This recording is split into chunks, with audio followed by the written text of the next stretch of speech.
Now, Barack Obama has come under attack from critics for failing to deliver proof of Osama bin Laden's death. The president has blocked the release of photos of the body of the al-Qaeda leader, citing national security risks. The decision was announced 2 days ago after bin Laden was killed by U.S. Special Forces and buried at sea. The exact circumstances of his death remain unclear and have raised questions about the legality and legitimacy of the killing. RT's Marina Portnaya has this story. The week began with an international news bombshell, proudly dropped by the United States. After a firefight, they killed Osama bin Laden and took custody of his body. There was a female who was, in fact, in the line of fire that reportedly was used as a shield to shield bin Laden from the incoming fire. By Tuesday, a big blunder and major backpedaling. In the room with bin Laden, bin Laden's wife, rushed the U.S. assaulter and was shot in the leg but not killed. America grabbed the world attention after announcing the assassination of Osama bin Laden.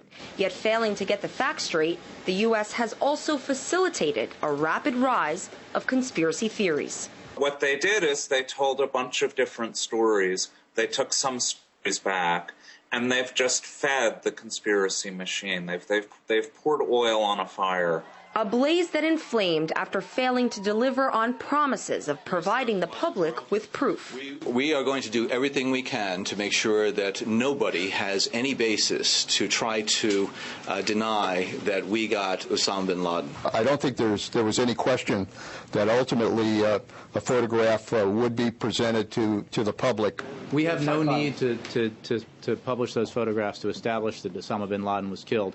U.S. President Barack Obama refused to release any visual evidence confirming bin Laden's death for fear it would be used to spark anti-American violence. Critics say this leaves the public with more questions than answers.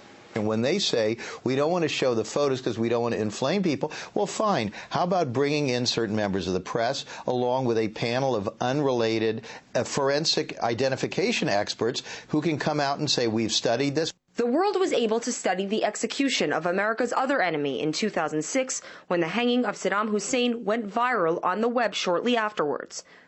Meanwhile, bin Laden's expedited sea burial has been the target of conspiracy, an act U.S. officials say was done in keeping with Muslim tradition. It was determined that there is the requirement in Islamic law that individual be buried within 24 hours. As many have noted, Washington broke its own rule when the bodies of Saddam Hussein's sons were embalmed and held for 11 days after being killed by U.S. forces. There are so many inconsistencies in all of this that it's incumbent upon the Obama administration to be as forthcoming as they can be about exactly what they do and do not know and did not know. Or in this case, know what to say before you speak.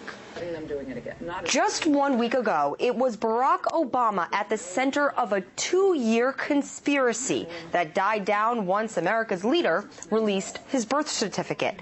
But now Obama's actions surrounding the killing of Osama bin Laden have paved way for a whole new set of myths and questions surrounding the transparency of the U.S. government. Marina Portnaya, RT, New York.